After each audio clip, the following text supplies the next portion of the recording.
At night, a call came in from an unknown number. "Sir, your wife is at our gas station right now. She is cold, exhausted, and bruised." My heart sank. Beatrice was supposed to be safe with my daughter and son-in-law, but where were they? They had left her alone in the desert and fled. I drove 300 miles to pick her up, and now they will pay tenfold, because justice does not forgive the betrayal of loved ones. Before we continue, please subscribe to the channel and write in the comments what time it is where you are now. The phone's vibration dragged me from sleep at 2:37 in the morning. I fumbled across the nightstand, knocking over my reading glasses, squinting at the screen's harsh glow.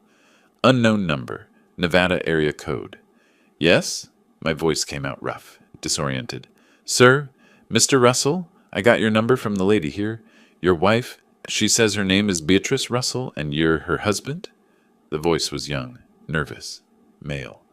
I sat up too fast, blood rushing in my ears. "Yes, I'm Ivory Russell.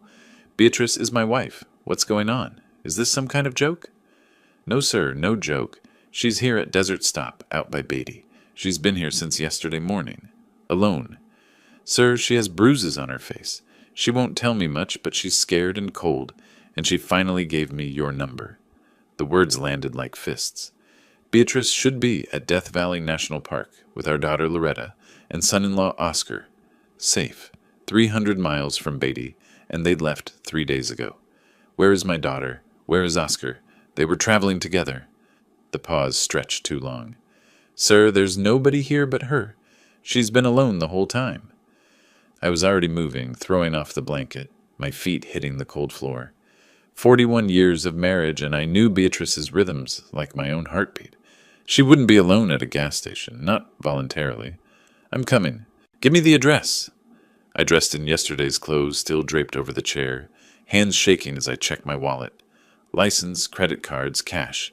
Everything automatic, while my mind raced ahead through possibilities, each worse than the last. In the kitchen, I grabbed water and protein bars without thinking, old prosecutor habits kicking in. Be prepared. Stay functional.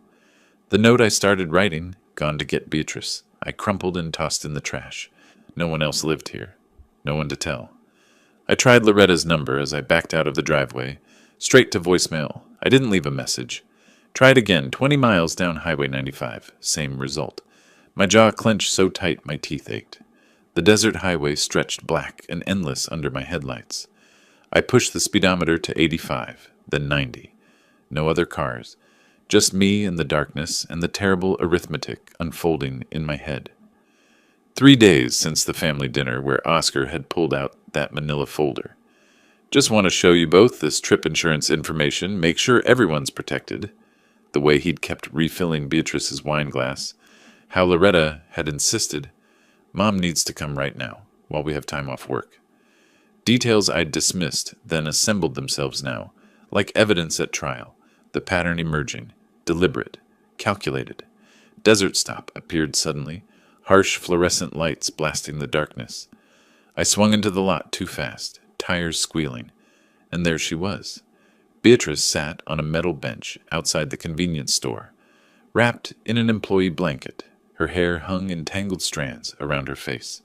Her clothes, the nice traveling outfit she'd worn with such pride, were creased and dirty, but it was the bruises that stopped my breath, dark marks on her upper arms, a purple shadow blooming on her left cheekbone, grip marks. Someone had grabbed her hard. She looked up as I approached, and the expression on her face shattered something in my chest. Not relief, shame. I knelt in front of her slowly, taking it all in with trained eyes. Every bruise, every tremor, the way she folded into herself, making herself smaller. I'm here now." I waited. Her voice came out broken, barely audible.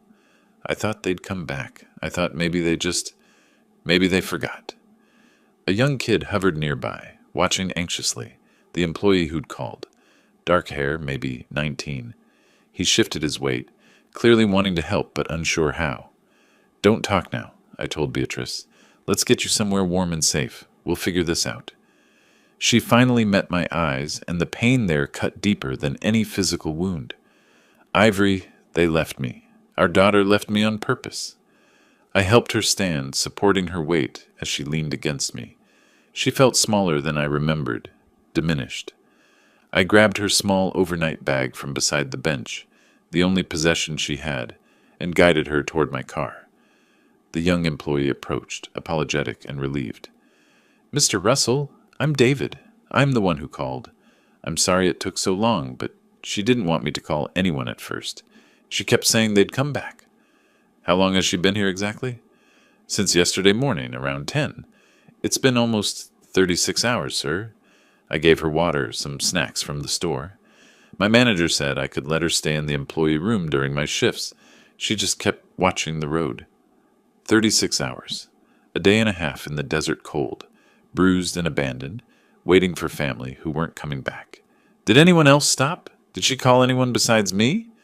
She tried calling 2 numbers over and over. Nobody answered. She finally broke down crying around midnight and gave me your number. I pulled cash from my wallet and pressed it into David's hand. "You probably saved her life. Desert nights get cold. Thank you for calling me."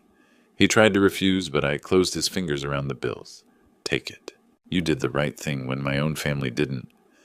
I settled Beatrice into the passenger seat and walked around to the driver's side. The prosecutor in me was already working, organizing facts into patterns, identifying what I needed to know and what I needed to do. 40 years in the prosecutor's office taught me to spot conspiracy. This wasn't impulse or accident. Someone had planned this. Someone had hurt my wife deliberately, and someone was going to pay. The Desert Rose Motel sat 10 minutes down the road, a low-slung building with faded pink paint and a flickering vacancy sign. I pulled up to the office while Beatrice waited in the car, still wrapped in that gas station blanket. The night clerk barely looked up as I paid cash for a room. He slid a key across the counter with the mechanical efficiency of someone who'd stopped noticing guests years ago. Room 12, ground floor, end unit. I helped Beatrice inside, flipping on lights that revealed generic desert landscape paintings and a threadbare comforter. But it was clean. It was warm. It was safe. Hot shower, clean towels, then sleep if you can. She stood in the middle of the room, swaying slightly, looking lost. Then her face crumpled. "I'm sorry. I'm so sorry you had to drive all this way. I should have known. I should have seen it coming." I caught her before the apology could spiral further. "Stop. None of this is your fault. Not one single piece. We'll talk when you're ready, not before." The shower ran for 20 minutes. I heard her crying through the door, but didn't intrude. Some things you have to get out alone. While she was in there, I stepped outside and called the motel's front desk, asking about food delivery. The clerk gave me a number for a diner that did breakfast runs. By the time Beatrice emerged in the motel's thin robe, her hair damp and combed, scrambled eggs and toast had arrived. I set everything on the small table by the window and poured her coffee from the foam cup. "Where are we going?" Her voice was steadier now, but still fragile. "Motel in town. You need rest before we drive home." "I don't want to be a burden. You're my wife. You're never a burden. Just rest now." She picked at the eggs, managing a few bites. I watched her hands shake around the fork. The bruises on her arms looked darker in the lamplight. Someone had gripped her hard enough to leave perfect finger marks. After she'd eaten what she could, she curled up on the bed. I thought she might sleep, but instead she stared at the ceiling, blinking too fast. It was the second day. The words came out quiet, almost reluctant. We'd driven to the park, took some photos. Oscar was charming, telling stories, making me laugh. I thought maybe I'd been wrong about him. Maybe he really cared. I pulled a chair close to the bed, but didn't interrupt. Let her tell it her way. That's how you get the truth? What changed? Breakfast! He pulled out papers, said it was standard stuff for the trip. Emergency contacts, insurance. But I looked closer. It wasn't trip insurance. It was power of attorney, healthcare directives, asset management agreements. My blood went cold. I kept my voice level. What exactly did the papers say? The language. It said, in the event of mental or physical incapacity, and transfer of property management. And there were references to our house, our accounts, everything. I said I wasn't signing anything without you reviewing it. Oscar's face. It just shut down, like a mask dropped. Loretta said, Mom, don't you trust us? We're just trying to help. But it didn't feel like help. My hands tightened on the chair arms. Coercion, fraud, elder abuse. The charges lined up in my head automatically. And then Beatrice's voice broke. 2 hours later, we stopped at that gas station. They said they needed to use the restroom and grab snacks for the road. I went to the bathroom. When I came out, their car was gone. I stood there thinking I must be confused. Maybe they pulled around back, but their car was just gone. And my phone showed missed calls from both of them from an hour earlier. Calls I never received. They'd called when I was in the car with them to create a record. The sophistication of it stunned me for a moment, creating false evidence of attempted contact, making it look like she'd been negligent, confused, lost, setting up a narrative of mental decline. How long did you wait? Hours. I called them over and over. Nothing. That boy David finally came out around lunchtime, asked if I was okay. I said my family was coming back. I believed it.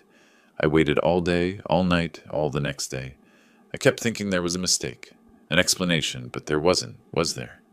I stood, the prosecutor taking over completely now. My voice came out like ice. No, there wasn't. This was deliberate.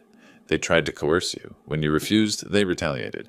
Get dressed. We're going home. Shouldn't we call Loretta? Shouldn't we? No, we don't call them. We don't warn them. We go home, and I handle this my way. While Beatrice dressed in the bathroom, I pulled out the small notebook I always carried. Another prosecutor habit. Document everything. I wrote down dates, times, every detail she'd told me about the papers Oscar had shown her. The timeline of abandonment. The fake phone calls. Evidence. Later, as I packed up our few things and checked the room, I pulled out my phone one more time. Loretta's name sat there in my contacts. My thumb hovered over it. Then I put the phone away. Not yet. First, get Beatrice home. Then gather more evidence. Then, and only then, make contact. But when I did, it would be on my terms. I slid into the driver's seat and started the engine. Morning sun was rising over the Nevada desert, burning off the night's shadows. The 4-hour drive home stretched ahead, and with every mile, I was building a case. We pulled into our driveway just before noon. The house looked exactly as I'd left it hours earlier, but everything felt different now. I helped Beatrice inside, her movements slow and careful, like someone recovering from surgery. Rest, I told her, guiding her toward our bedroom. I'm calling Dr. Santos. Helen Santos had been our family physician for 15 years. She arrived within an hour, medical bag in hand, her expression concerned. I led her to the bedroom where Beatrice sat on the edge of the mattress, still wearing the clothes from the motel. I need you to document everything, I said quietly as Helen set down her bag. Every injury, every mark, complete medical report. Helen's eyes met mine. 20 years of treating patients had taught her to read between lines. I understand. She was gentle with Beatrice, asking permission before each examination, but her documentation was clinical, precise. She measured each bruise with a medical ruler, noting dimensions and color, photographed them with a professional camera, studied the pattern of the grip marks on Beatrice's upper arms. Can you tell me how this happened? Helen asked, her pen poised over her notepad. Beatrice's voice came out barely audible. Someone grabbed me, hard, during an argument. Who grabbed you? The pause stretched. Then, my daughter's husband. I watched from the doorway as Helen wrote it down. Every word, every detail. When she finished, she looked at me again, and I saw recognition there. She'd documented domestic violence cases before. She knew what I was building. The report will be thorough, she said. After Helen left, I went to my office and shut the door. For 40 years, this room had been my sanctuary. Floor-to-ceiling bookshelves, my old prosecutor's desk, framed commendations on the walls. Now it became a war room. I cleared everything off the desk surface. Then I began laying out documents in careful order. Bank statements on the left. The credit card records I'd printed before leaving to get Beatrice. In the center, I placed the photos I'd taken of the fraudulent power of attorney papers. While Beatrice had showered at the motel, she'd kept them in her bag, unable to throw them away. I studied those papers now with a prosecutor's eye.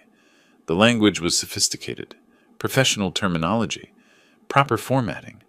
but the substance was pure predation, clauses about a mental or physical incapacity, with no medical basis, broad powers over financial accounts, asset transfer provisions buried in dense paragraphs. Whoever drafted this knew exactly what they were doing, creating something that looked legitimate enough to fool an elderly person, but would be immediately flagged as fraudulent by any attorney. They'd been counting on Beatrice not having time to get legal review, counting on her trust. I photographed every page, made copies, highlighted the most problematic sections in yellow. Then I logged into our bank accounts. The pattern emerged within minutes. Small transfers to Oscar and Loretta's joint account. Always just under $2,000. One every few weeks. 6 months of systematic theft. I created a spreadsheet, date, amount, description, red highlights for unauthorized transactions. The total made my hands shake. $15,000? That evening, my phone rang. Loretta's number. I activated the recording app before answering. Nevada's one-party consent law meant I could legally record any conversation I participated in. Then I put the phone on speaker. "Dad! Oh, thank goodness you answered." Her voice was artificially high, theatrical. I said nothing, just listened. "Something terrible has happened. Mom disappeared from our hotel. We've been looking everywhere. We called the police. Stop." The word came out like a knife. Silence on the other end. "What? Dad, I'm trying to tell you. Your mother is home with me." I drove 300 miles in the middle of the night to pick her up from a gas station in Beatty, where you left her 36 hours earlier. The silence stretched so long I thought she'd hung up. Then a different voice came on. "Oscar. Smooth. Practiced. Ivory, there's been a massive misunderstanding.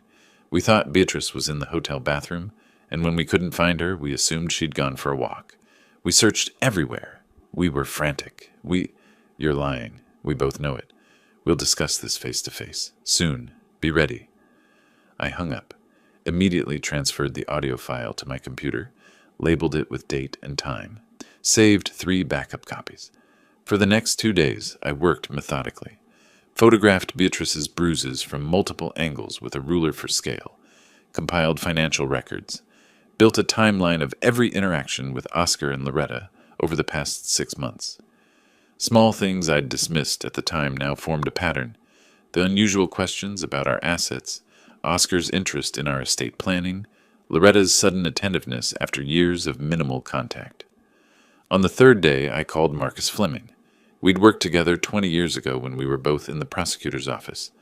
Marcus had specialized in elder abuse cases before going into private practice. I laid out the facts without emotion: abandonment, attempted fraud, unauthorized financial transfers. "You've been documenting?" Marcus asked. "Everything. Medical reports, photographs, financial records, recorded phone calls. Come to my office tomorrow. Bring everything." I didn't tell Beatrice about the appointment. She was resting, recovering. She didn't need to know yet how far I was prepared to take this. That night, Oscar called back. His voice was harder now, the smooth charm abandoned. "We need to talk about this situation rationally. There are clearly some misunderstandings that need to be cleared up." "There's no misunderstanding. You attempted to coerce my wife into signing fraudulent documents. When she refused, you abandoned her in the desert. Those are facts." "That's your interpretation. Our interpretation is very different." "Then you can explain your interpretation to the police, or to me, in person, with Loretta present." A pause, calculation in his voice when he spoke again. "Fine. When and where?" "I'll let you know. Soon." I hung up and looked at the evidence spread across my desk. The story told itself in documents and photographs and recorded conversations. Airtight, irrefutable. Now I just needed to decide how to use it. Marcus Fleming's office occupied the 3rd floor of a refurbished building downtown. I arrived at 9 the next morning with 2 accordion folders full of documentation. He'd aged since I'd seen him last, more gray in his hair, lines deeper around his eyes, but his handshake was firm and his focus sharp. We spent 3 hours going through everything. He made notes, asked questions, occasionally nodded with grim recognition. "This is solid," he finally said. "Elder abuse under Nevada. Revised statute. 200 PEFs 99. Attempted fraud. Financial exploitation. The medical documentation alone would convince most prosecutors. What are my options? Criminal charges, civil suit, restraining order, or, he paused. You could offer them a choice. Restitution and permanent separation or prosecution. Sometimes the threat is more powerful than the action. I thought about that as I drove home. By the time I pulled into my driveway, I'd made my decision. That evening, I called Loretta. I want to see you and Oscar here at the house. Next Saturday at 2. Dad, I don't think that's a good idea. Bring Rachel and Tom. They should see their grandparents. The mention of the children changed her tone immediately. Hope crept into her voice. Really? You want to see the kids? Saturday, 2 o'clock. Don't be late. Saturday came. Valentine's Day, ironically. I'd chosen the date deliberately. A day associated with love and family, now repurposed as a reckoning. Beatrice was nervous all morning, straightening cushions that didn't need straightening, checking the kitchen repeatedly. I'd told her what I planned to do, and she'd simply nodded, trusting my judgment. At exactly 2 o'clock, Oscar's car pulled up. I watched from the window as they got out. Loretta carrying a bakery box, probably cookies for the kids. Oscar helping Rachel and Tom from the back seat. Both children ran toward the house with the unselfconscious joy of 9 and 6. I opened the door and knelt to hug them both. Whatever happened with their parents, these children were innocent. Grandpa, Rachel wrapped her arms around my neck. We brought Valentine cookies. That's wonderful, sweetheart. Grandma's in the kitchen. Why don't you two go show her?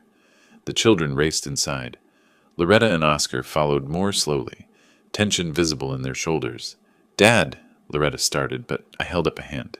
Let the kids settle first. We'll talk after. For 30 minutes, I played the role of grandfather, admired the Valentine cookies the children had decorated, let Tom show me his new toy truck, watched Beatrice smile genuinely for the first time in days as Rachel chattered about her school play. Then I stood. Rachel, Tom, why don't you watch that show you like in the guest room, the one with the talking animals? They went happily, and I closed the living room door behind them. The temperature in the room dropped immediately. Sit down, I said to Oscar and Loretta. They sat on the couch. Beatrice took the chair beside me. I remained standing. Look at these documents carefully. I placed the medical report on the coffee table between us. Then the photographs of Beatrice's bruises, the bank statements showing unauthorized transfers, the recorded phone transcripts. Oscar picked up the medical report, attempting bravado. What is this supposed to prove? Medical documentation of assault, witness testimony of abandonment, evidence of financial fraud.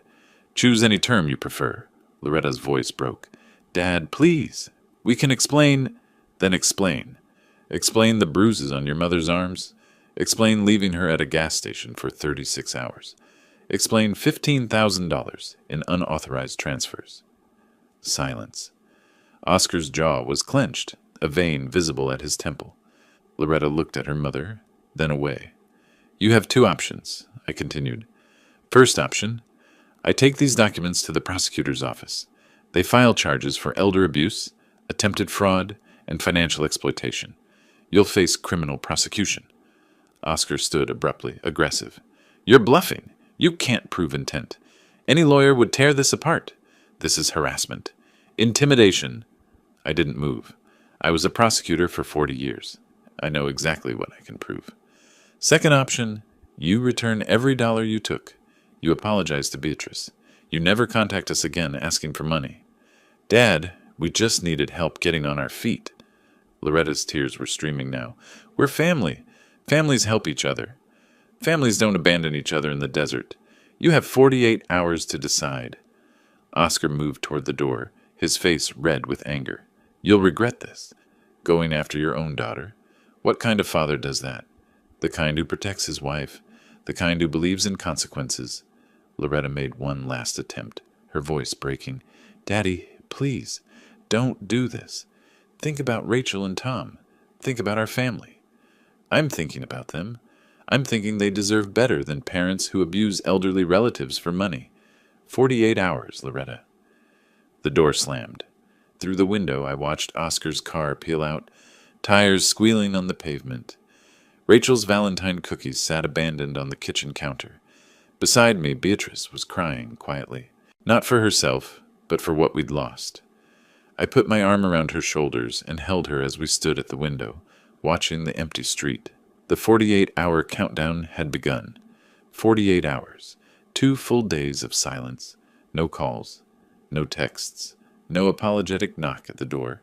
Just waiting, watching my phone like it might spontaneously combust. Beatrice checked hers compulsively too, hoping each time that Loretta's name would appear on the screen. It didn't. When the deadline expired at exactly 2 o'clock on Monday afternoon, I picked up my phone to call Marcus. The doorbell rang before I could dial. A young woman stood on my porch holding an envelope. Process server. I knew the type. Efficient. Neutral. Done this 1,000 times. Ivory Russell? Yes. She handed me the envelope and walked away. I closed the door and stood in my own foyer, staring at the return address. A law firm in Henderson, not Marcus's firm, theirs. I opened it. The first page made my vision tunnel. Petition for conservatorship. Loretta Russell Valdez, petitioner, requesting legal guardianship over Ivory Russell and Beatrice Russell, based on advanced age, diminished mental capacity, and inability to manage personal affairs. Beatrice appeared from the kitchen, took one look at my face, and went pale. What is it? I handed her the papers without speaking. Watched her read. Saw the exact moment she understood what our daughter had done. Her voice came out shaking. She's saying we're incompetent? That we can't manage our own lives? She's trying to take control of everything we own before I can take legal action against her. Our own daughter thinks we're senile? Or she's lying about thinking that? My jaw clenched so hard my teeth ached. She's not thinking anything. Oscar is thinking for her. This is his strategy. Make us the problem, claim he's protecting us. What do? We fight, and we win. 30 minutes later, I was in Marcus's office. He read the conservatorship petition, his expression darkening with each page. This is aggressive. Whoever advised this strategy is either brilliant or reckless. My money's on reckless. What are our options? We prove competency. Medical evaluations, cognitive tests, the works. We file for a protective order based on the abandonment incident, and we investigate them. Everything. Finances, employment, living situation. I thought about Rachel and Tom, 9 and 6 years old, caught in the middle of a war they didn't understand. The grandchildren. If this goes badly, they could get caught in the crossfire. Marcus chose his words carefully. There are systems designed to protect children. Anonymous reporting systems. If there are legitimate concerns about their home environment. The implication hung between us. I see. I'm not suggesting anything specific. I'm just noting that child welfare is always a priority.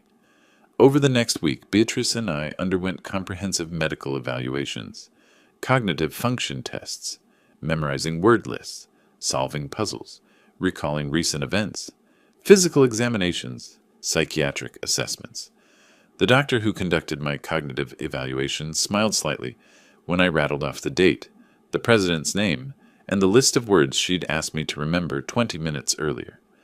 Your cognitive function is excellent, Mr. Russell, better than many people half your age.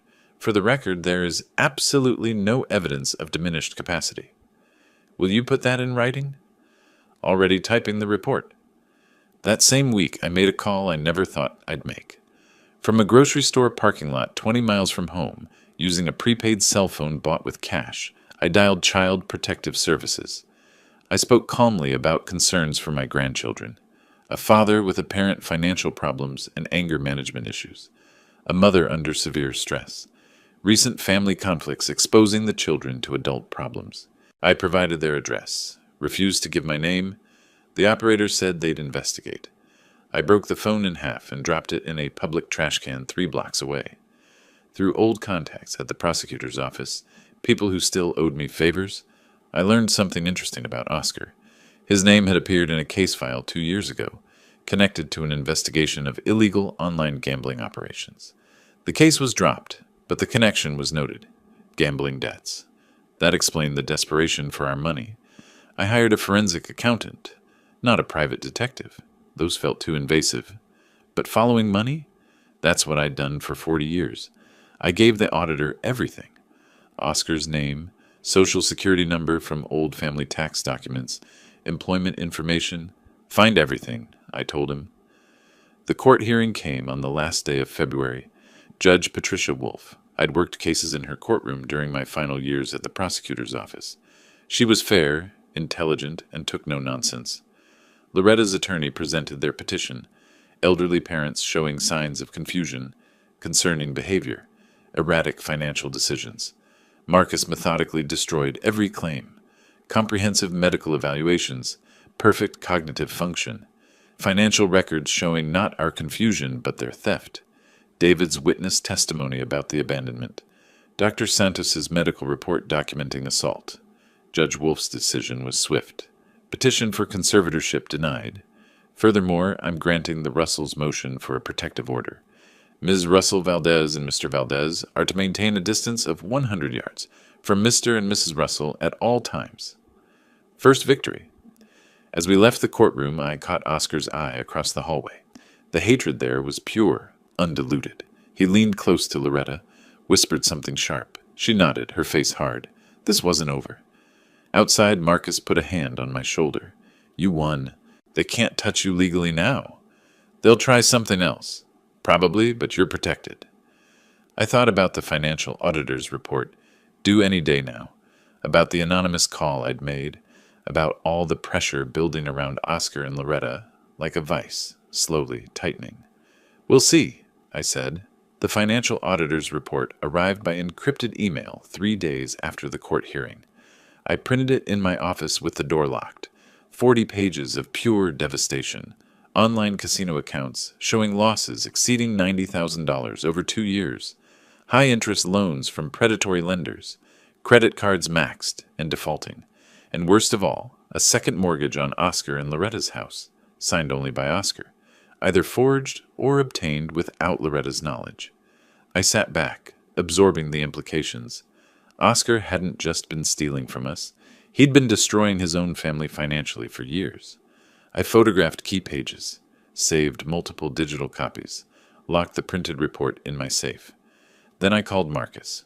I need to know the legal boundaries of sharing financial information with a family member. Whose information? Oscar's, with Loretta. A pause. That's complicated territory. If the information was legally obtained, and you're sharing it with someone who has a legitimate interest, like a spouse whose finances are being destroyed, that would be a legitimate interest. But Ivory, tread carefully. There are ethical lines. I'm not planning to blackmail anyone. I'm planning to give someone information they have a right to know. Then I can't advise against it. But document how you obtained everything, and make sure it's factual, not opinion. I spent the next week observing Loretta's patterns. Not surveillance, just awareness. I learned she grocery shopped every Tuesday morning at the Rayleighs on Carson Street, alone. Oscar worked construction and was always on site by 7. The following Tuesday, I was in that grocery store at 9:30. I saw her in the produce section examining apples. She hadn't noticed me yet. I made sure to stay exactly 101 yards away, just outside the restraining order limit, but within the same public space. Legal. Defensible. Then I moved closer, calculating the distance carefully. 90 yards. 80. She looked up and froze. Don't worry, I said quietly, stopping at exactly 75 yards. I'm not violating the order, but we need to talk. Her face went hard. We have nothing to say to each other. The judge made that clear. The judge said we can't contact each other. She didn't say we can't speak if we happen to be in the same public place. I held up a thick folder. This is information about your financial situation. I think you should have it. I know our financial situation. Do you know about the $90,000 Oscar owes to online casinos? Do you know about the second mortgage he took out on your house, the one with only his signature? Do you know about the credit cards he opened in your name without telling you? Her face drained of color. I set the folder on a nearby display of oranges, within her reach but not handed directly to her. No physical contact, no coercion. I'm not asking you to do anything. I'm not pressuring you. But you're still my daughter, and Rachel and Tom are still my grandchildren. This information is yours. What you do with it is your choice. I walked away before she could respond, headed toward the checkout lanes. I didn't look back. At home, I told Beatrice I'd run into Loretta at the store. True, if strategically vague about the circumstances, She asked if Loretta had said anything about reconciliation. I said no, which was also true. That afternoon, my phone buzzed with a text from an unknown number. "This is Loretta, using a friend's phone. We need to meet. Not at your house because of the order. Tomorrow, Comma Coffee, downtown, 2 p.m. I showed Beatrice the message. "She wants to meet," she said, hope flooding her voice. "Don't get ahead of yourself. She might be coming to yell at me." But I knew better. She was coming to ask questions. The next day, I arrived at Comma Coffee at 1:55. Loretta was already there, sitting at a corner table far from other customers. The folder I'd left sat in front of her, worn from repeated examination. I got coffee, black, and sat down across from her. Stayed silent. Let her speak first. "Is this real?" Her voice was hollow. "All of it?" "Every document is verified. Bank statements, loan records, credit reports. All obtained legally through a forensic accountant. You can verify it yourself. Call the creditors. Check your credit report. The house? The mortgage? My signature isn't on it." "I know." "That's forgery. That's fraud." "Yes." She put her head in her hands. When she looked up, her eyes were red. "How long have you known?" "I hired the auditor after you filed the conservatorship petition. The report came last week." "Why are you telling me this? After everything—" I met her eyes steadily. "Because you're still my daughter, and Rachel and Tom are still my grandchildren. Oscar is the problem, not you. But you need to see that clearly. I don't know what to do. Start by learning the truth, then protect your children. The rest will follow." She gathered the folder, stood abruptly. "I need time to think." "Take all the time you need." She left without another word. I sat there finishing my coffee, watching through the window as she got into her car. She didn't pull away immediately, just sat there staring at the folder in her lap. Finally, she pulled out her phone and made a call. Even from inside the coffee shop, I could see her body language shift, rigid, angry. She was calling Oscar, confronting him. I paid for my coffee and walked to my car. Through my rearview mirror, I watched Loretta on the phone, pacing in tight circles beside her car, her free hand gesturing sharply. The call ended. She stood very still for a long moment. Then she got in her car and peeled out of the parking lot, tires squealing. I started my engine and headed home. Phase 1. Separate them emotionally. Accomplished. That evening, my phone stayed silent. No calls from Loretta, no texts, no updates. I tried to focus on dinner with Beatrice, but my mind kept returning to that parking lot, watching Loretta make that angry phone call. Whatever she'd said to Oscar, it was just the beginning. The call came 12 days later, March 22nd, just after 8 in the morning. Loretta's voice was small, broken. "Dad, it's me. I need to talk to you." I walked to my office, closed the door. "I'm listening." "You were right about everything.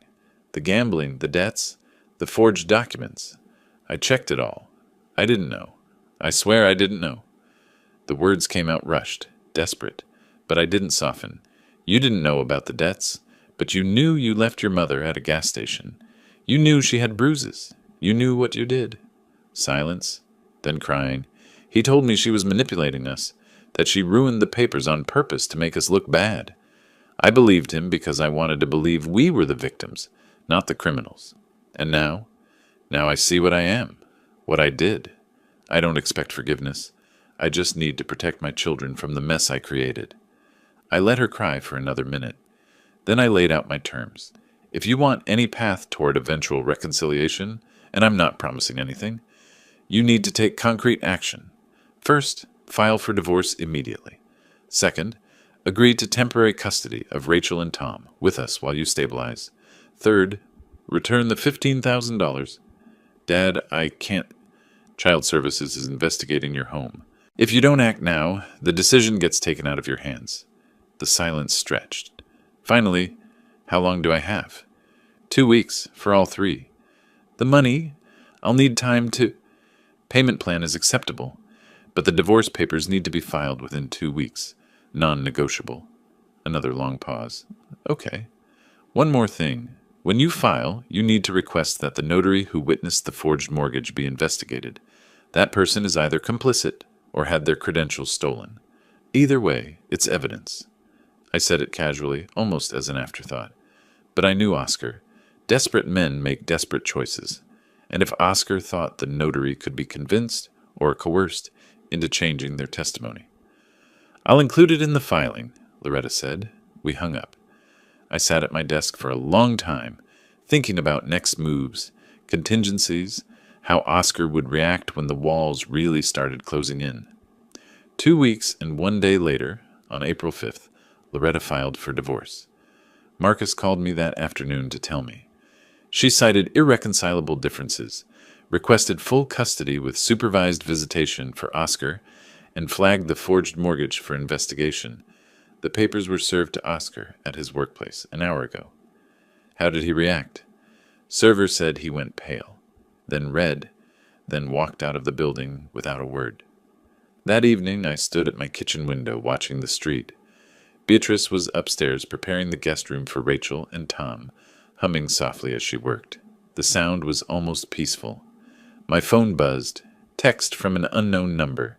"You did this. You destroyed my family. This isn't over."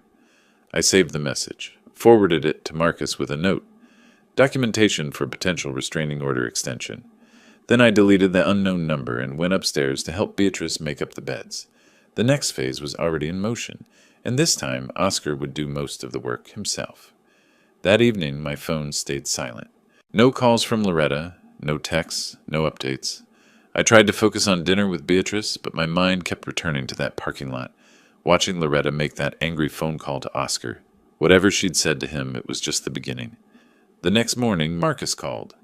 Child Protective Services completed their home visit at Oscar and Loretta's house. The report isn't public yet, but my contact says they noted concerning financial instability and evidence of ongoing parental conflict. They're requiring a follow-up in 30 days. Another pressure point, another crack in the foundation. Days passed. I went about my normal routine. Grocery shopping, coffee with Beatrice at our favorite diner, reviewing old case files in my office just to keep my mind sharp. But I was waiting, watching. The call came 12 days after the grocery store encounter, March 22nd, just after 8 in the morning. Loretta's voice was small, broken, nothing like the defensive woman from the courtroom. "Dad, it's me. I need to talk to you." I walked to my office, closed the door so Beatrice wouldn't hear. "I'm listening. You were right about everything. The gambling, the debts, the forged documents. I checked it all myself. I didn't know. I swear, I didn't know." The words tumbled out, rushed, desperate. Part of me wanted to comfort her, but the prosecutor in me stayed cold. "You didn't know about the debts, but you knew you left your mother at a gas station. You knew she had bruises. You knew what you did." Silence, then crying, raw and ugly. He told me she was manipulating us, that she ruined the papers on purpose to make us look bad. I believed him because I wanted to believe we were the victims, not the criminals. And now I see what I am, what I did. I don't expect forgiveness. I just need to protect my children from the mess I created. I let her cry for another minute, let the weight of it settle. Then I laid out my terms, each one deliberate, non-negotiable. If you want any path toward eventual reconciliation, and I'm not promising anything, you need to take concrete action. First, file for divorce immediately. Second, agree to temporary custody of Rachel and Tom with us, while you stabilize your situation. Third, return the $15,000 you took. Dad, I can't just... Child Services is investigating your home. If you don't act now, the decision gets taken out of your hands completely. The silence stretched. I could hear her breathing, uneven and shaky. How long do I have? 2 weeks, for all 3 requirements. The money, I'll need time to get that kind of... Payment plan is acceptable. First installment within 30 days. But the divorce papers need to be filed within 2 weeks. Non-negotiable. Another long pause. I could almost hear her calculating, weighing options, realizing she had none. Okay. One more thing. When you file, you need to request that the notary who witnessed the forged mortgage be investigated. That person is either complicit in fraud or had their credentials stolen. Either way, it needs to be flagged for investigation. I said it casually, almost as an afterthought, but I knew Oscar, knew how desperate men think. If he believed that notary could be convinced or coerced into changing their testimony, destroying records, covering tracks. I'll include it in the filing, Loretta said quietly. We hung up. I sat at my desk for a long time afterward, looking at the photo on my shelf. Loretta at 8 years old, gap-toothed and laughing, holding up a perfect math test. That child was gone. The woman who'd abandoned her mother in the desert had taken her place. But maybe, eventually, something better could emerge from the wreckage. 2 weeks and 1 day later, on April 5th, Loretta filed for divorce at the Henderson courthouse. Marcus called me that afternoon. It's done. She cited irreconcilable differences, requested full custody with supervised visitation for Oscar, and specifically flagged the forged mortgage documents for investigation. The papers were served to Oscar at his workplace an hour ago. How did he react? Process server said he went pale, then red, then walked out of the building without saying a word. Left his briefcase, his lunch, everything. I thanked Marcus and hung up, walked to the kitchen window, looked out at the quiet street. Beatrice was upstairs preparing the guest room for Rachel and Tom, humming softly as she worked. The sound was almost peaceful. My phone buzzed. Text from an unknown number. You did this. You destroyed my family. This isn't over. I took a screenshot, forwarded it to Marcus with a note. Documentation for potential restraining order extension. Then I blocked the number and went upstairs to help Beatrice make up the twin beds with fresh sheets covered in stars and planets. The next phase was already in motion, and this time Oscar would do most of the work himself. Oscar showed up at my house 6 days after being served the divorce papers. It was nearly midnight when headlights swept across our bedroom window. I was already awake, old prosecutor's instinct. I heard the car door slam, heavy footsteps on the walkway. The pounding on the front door shook the frame. Ivory, I know you're in there. You can't hide from this. I pulled on my robe and went downstairs. Beatrice appeared at the top of the stairs, frightened. Call the police, I told her quietly. Restraining order violation. Oscar's shouting continued outside. You turned my wife against me. You poisoned her mind. You want to take everything. I didn't open the door, just stood in my foyer, phone in hand, waiting. The police arrived within 7 minutes. Through the window, I watched 2 officers approach Oscar, who was still standing on my porch, his face red with rage. They arrested him on the spot. The next morning, Marcus called with an update. He spent 48 hours in jail. Judge set bail at $5,000. He posted it this morning using a bail bondsman. He'll violate again. Probably, they always do. 6 days later, he did. The notary's office was in a small professional building downtown. Carmen Rodriguez had been a public notary for 15 years, meticulous about her records. When I'd mentioned her name to Loretta, I'd known Oscar might try something stupid. He broke in at 3 a.m. on April 18th, smashed the window on the back door, triggered the silent alarm immediately. He was in the office for less than 5 minutes before police arrived, just long enough to search Carmen's files, leave fingerprints on her desk and cabinets, and accomplish absolutely nothing since her records were digitally backed up and legally protected. Security cameras captured everything. Marcus called me the next morning. Your son-in-law is making this remarkably easy for us. Breaking and entering, attempted theft of records, destruction of property. Combined with the restraining order violation, he's looking at serious charges. Will he make bail again? Doubtful. Judge Martinez doesn't appreciate repeat offenders. Oscar's probably looking at 5 to 7 days minimum before hearing. Over the following week, Oscar's life collapsed like a building with its supports removed. His employer terminated him on April 21st, standard policy for employees with pending felony charges. The foreclosure notice on his house arrived April 25th. His car was repossessed 2 days later when he missed the 3rd consecutive payment. Loretta moved into a small apartment downtown, took the children with her. She'd found work as a paralegal, ironic given the circumstances, and was making the first payment on what she owed us. On April 30th, I received a call from Carmen Rodriguez, the notary. Her voice was shaky but angry. Mr. Russell? This is Carmen Rodriguez. The police told me you might have information about why Oscar Valdez targeted my office. He forged documents and needed your records to disappear. I want to testify against him at any hearing, any trial. What he did to your wife, what he tried to do to my business, I want him held accountable. I took down her information, passed it to Marcus. Another witness, another nail. That same afternoon, Oscar's attorney reached out to Marcus about a plea deal. The terms were harsh, but predictable. Plead guilty to breaking and entering, drop the attempted theft charge, 6 months probation, 200 hours community service, restitution for damages. No jail time if he complied fully with all terms. He'll take it, I told Marcus. He has no choice. Probably. His attorney knows they have video evidence and can't win at trial. 2 days later, Loretta called. Her voice was exhausted but steady. Dad, the children want to say goodbye to Oscar before they move in with you and Mom this weekend. Can we meet somewhere supervised? Where? The park downtown, Sunday at noon. I thought maybe you should be there, as the supervisor, so Oscar knows the boundaries are real? I thought about it, meeting Oscar face to face, with my grandchildren present, at the final moment of his collapse. I'll be there, I said. Sunday morning arrived bright and cold. Beatrice and I drove to Carson Park just before noon. Loretta was already there with Rachel and Tom, sitting at a picnic table near the playground. The children were subdued, sensing the weight of adult problems they couldn't quite understand.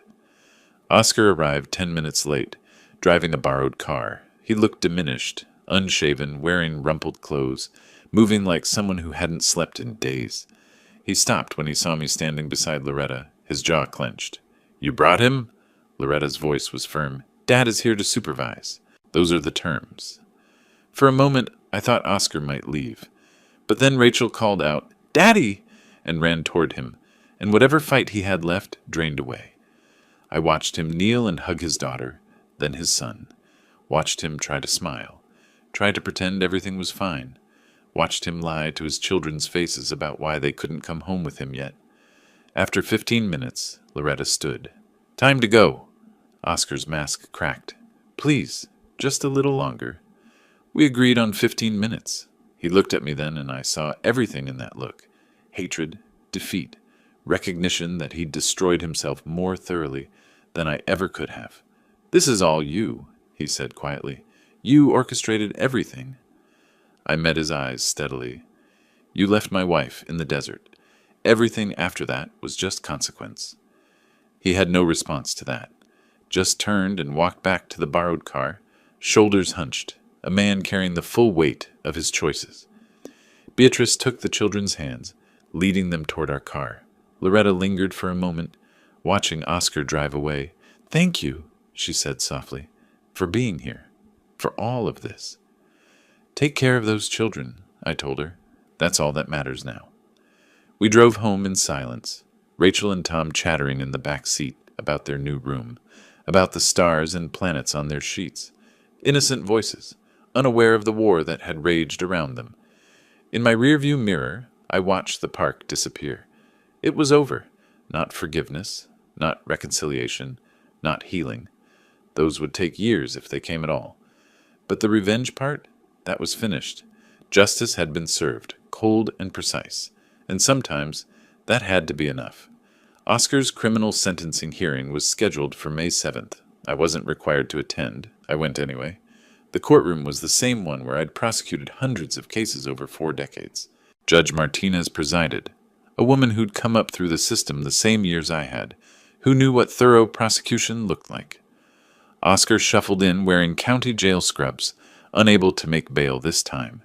His attorney, a public defender, since Oscar could no longer afford private counsel, carried a thin folder, not much of a defense to mount.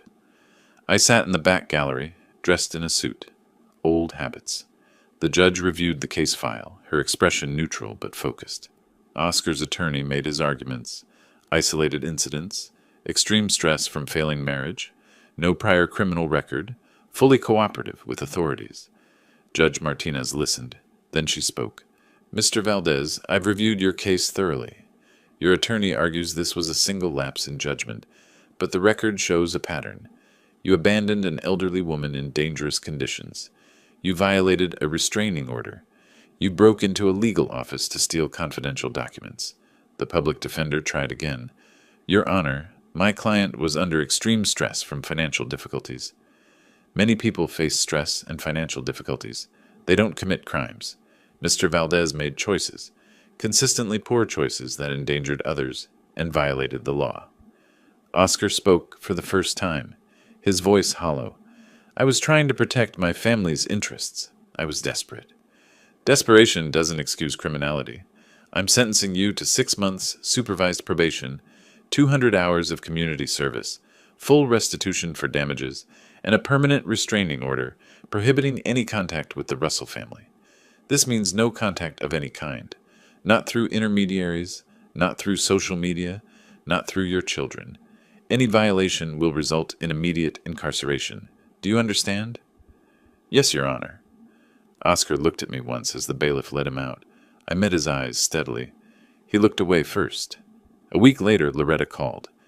The divorce is final. May 15th, I'm legally free of him. Not happy, just free. That same week, I made a phone call from my locked office. Oscar's employment information, obtained through divorce proceedings, public record, sat on my desk. This is Susan Chen. How can I help you? Ms. Chen, my name is Ivory Russell. I'm a retired prosecutor from Carson City. I'm calling regarding one of your employees, Oscar Valdez, in your marketing department. Her voice became cautious. I can't discuss employee matters with outside parties. I understand completely. I'm not asking for information. I'm providing it. Mr. Valdez was recently convicted of breaking and entering and has multiple restraining order violations on his record. He also has documented gambling addiction with over $90,000 in casino debts. I thought your company should be aware, particularly if he has access to financial systems or client accounts. Pause. Can you provide case numbers or documentation? Everything is public record. I gave her the case numbers, the dates, the court locations. I appreciate you bringing this to our attention. I'm simply ensuring appropriate parties have relevant information. What you do with it is your decision. 3 days later, Marcus called. Oscar Valdez was terminated from Apex Marketing yesterday. Official reason, violation of company ethics policy. Understood. Thank you. I walked to the living room where Beatrice was reading. It's done. She looked up, understood immediately, and nodded. No celebration, just acknowledgement. The following week, I met with our estate attorney. Beatrice came with me carrying decades of financial documents. I want to restructure our will and create a trust for Rachel and Tom. The attorney took notes as I explained. Primary assets, house valued at $680,000, savings of $320,000, would go directly to the grandchildren through a trust activating when they turned 25. Loretta would receive $50,000. Not much for your daughter, the attorney observed. Enough to show forgiveness is possible, not enough to reward what she did.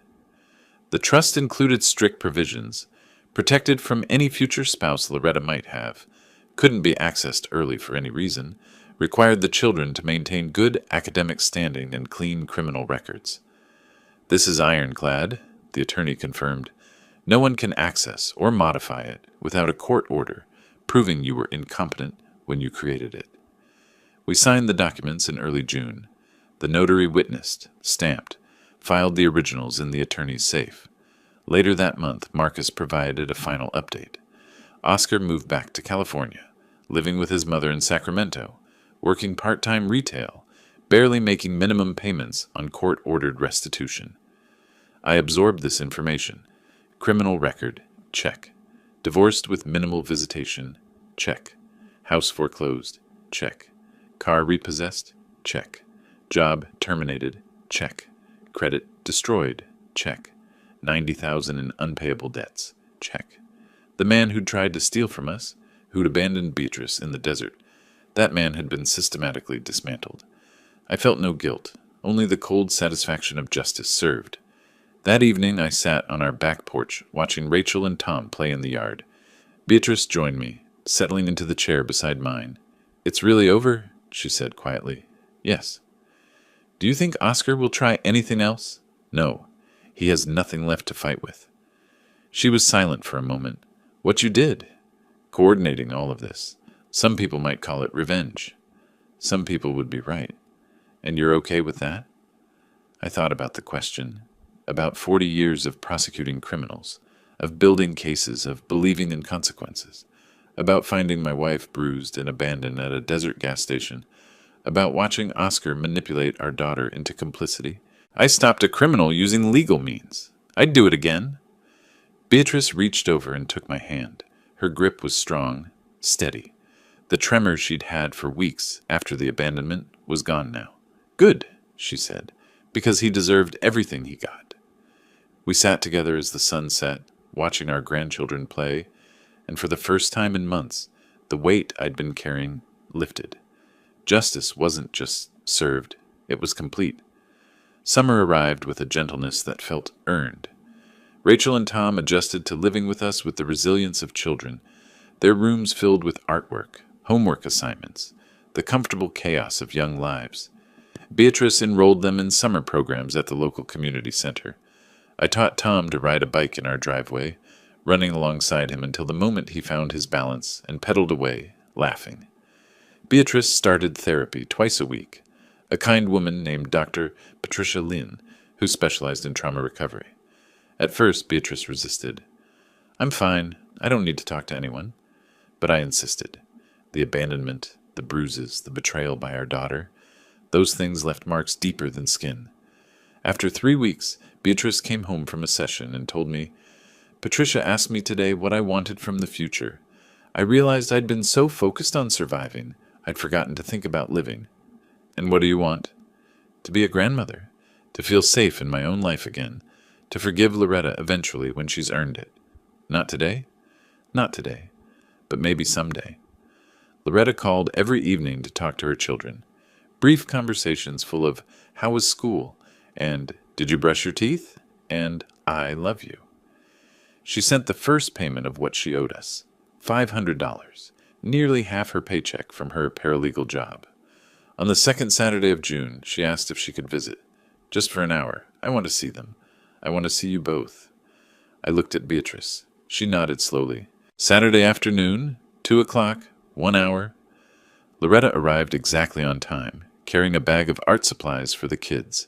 She'd lost weight, looked tired but steady. She hugged Rachel and Tom carefully, like she was afraid they'd break or disappear. Mom? Tom asked. When are we coming home? Loretta's face crumpled for just a moment. Then she smiled. Grandma and Grandpa's house is your home right now, honey. But we'll have special visits, okay? Like today. After the children went outside to play, Loretta turned to us. I'm taking night classes at the community college, business administration. I want to support myself properly, give them stability. I know I can't undo what I did, but I'm trying to become someone who deserves them back eventually. I didn't soften immediately. Words are easy. Actions take time. I know. I'm prepared to take that time. Those Saturday visits became routine. Every week, same time, Loretta would arrive with some small gift or activity. She never asked to take the children anywhere alone, never pushed boundaries, just showed up consistently, proving through repetition that she could be trusted. Oscar exercised his monthly supervised visitation rights exactly once. In June, at a facility in Henderson with a court-appointed supervisor present. According to the report Loretta received, he'd sat stiffly across from Rachel and Tom for 30 minutes, asked surface questions about school, and left early claiming he had work. He never scheduled another visit. August brought our 41st wedding anniversary. I'd planned nothing elaborate. The past months had been exhausting enough, but Beatrice wanted to celebrate. We survived, she said simply. That deserves recognition.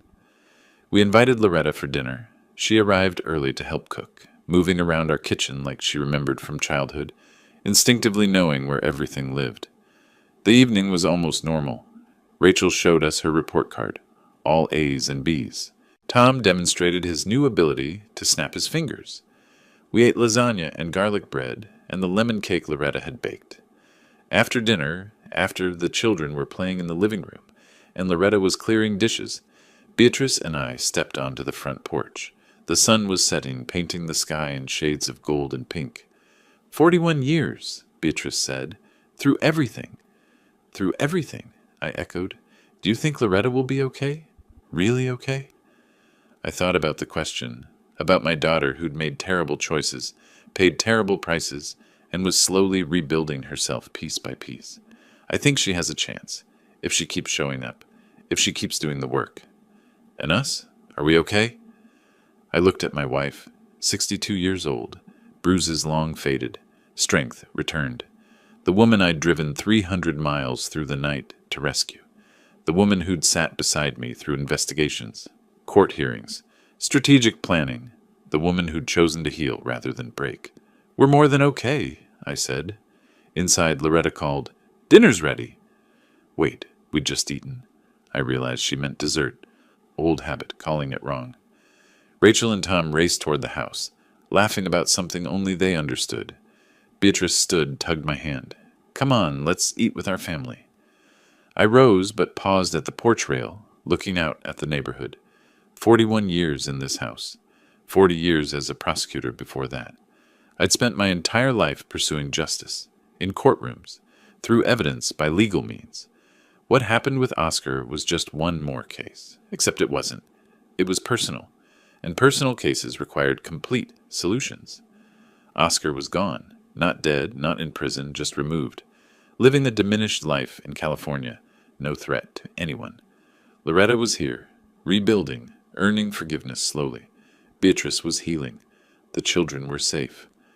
"Ivory!" Beatrice called from the doorway. I turned, saw my wife backlit by warm kitchen light, heard my grandchildren's voices. This is what justice looks like, I thought. Not courtrooms or sentences. This, family, safety, healing. I walked inside, and Beatrice closed the door behind us. Through the window, the porch swing rocked gently in the evening breeze, empty now, but waiting. Tomorrow would come with its own challenges, but tonight was simply dinner with family, laughter around a table, ordinary moments that once seemed lost forever. Beatrice brought out the anniversary cake, 41 candles, actually just 4 in one. We sang, off-key and joyful. I made a wish, not for revenge or justice. Those were complete. I wished for continued healing, for my grandchildren's futures, for my wife's peace. I blew out the candles. Everyone cheered, and for the first time since that midnight phone call from a gas station 8 months ago, I felt something I'd almost forgotten. Contentment. The revenge was over. The healing had just begun, and sometimes that balance was exactly what justice required. If you like this story, please like this video, subscribe to the channel, and share your impressions of this story in the comments. To listen to the next story, click on the box on the left. Thank you for watching.